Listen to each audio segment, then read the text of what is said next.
नमस्कार दोस्तों। आज मैं आपको सुनाऊंगा शादी बीच में ही क्यों रुकी। एक लड़की की शादी और 100 के नोट की एक बहुत ही सुंदर कहानी। एक आदमी अपनी पत्नी के साथ अपने एक अमीर दोस्त के लड़के की शादी में गए, लेकिन जब वो स्टेज के सामने पहुंचे तो उन्होंने क्या देखा कि दूल्हा दुल्हन से कुछ उखड़ा हुआ सा था। तभी उस आदमी ने दूल्हे के पिता यानी अपने दोस्त से पूछा कि क्या हुआ यार, तेरा बेटा स्टेज पर इतना उदास क्यों बैठा है।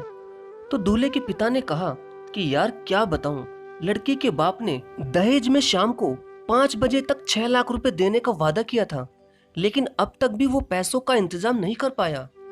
अब तुझे तो पता है ना, धन लक्ष्मी के बिना इस दुनिया में एक पत्ता भी नहीं हिलता, और मेरा बेटा एक बहुत बड़ा इंजीनियर भी तो है।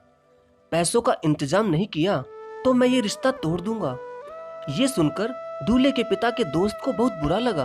तभी वो आदमी और उसकी पत्नी दूल्हे के पास स्टेज पर जाते हैं तो वो लड़का उन्हें नमस्ते कहता है।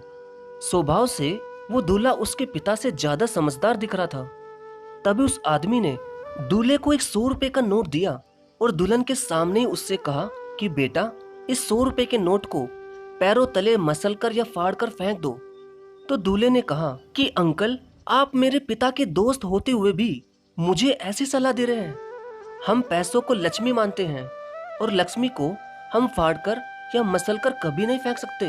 तब फिर उस आदमी ने कहा कि अच्छा बेटा, तुम ये बताओ कि एक औरत की तुम्हारे घर में क्या इज्जत है।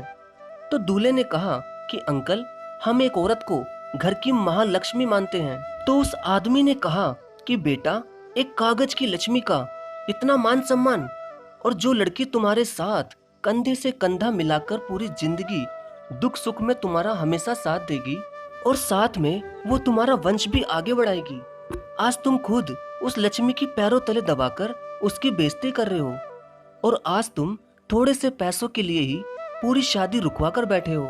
क्या ऐसे ही तुम अपने घर की होने वाली महालक्ष्मी की इज्जत करते हो? क्या कमी है तुम्हारे पास पैसों की?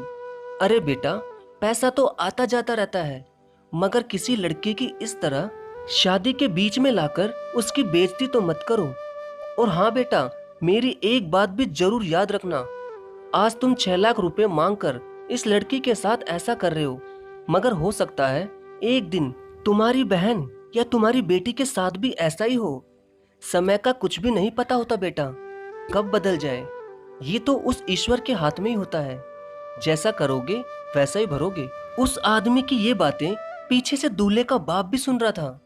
तभी अचानक दूल्हे के बाप ने अपने दोस्त, जो कि उसके बेटे को समझा रहा था, उसे शादी में से उसी वक्त निकल जाने को कह दिया। लेकिन दूल्हे ने उनका हाथ पकड़कर कहा कि नहीं, कहीं नहीं जाएंगे अंकल, ये बिल्कुल सही कह रहे हैं।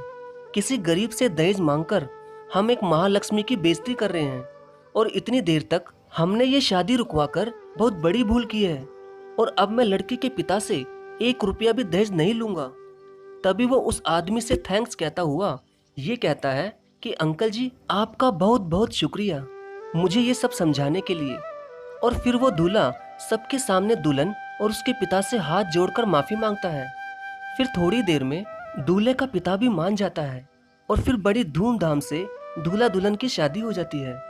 तो दोस्तों, एक आदमी ने कुछ ही समय में थोड़ी सी बात समझाकर सब कुछ ठीक कर दिया।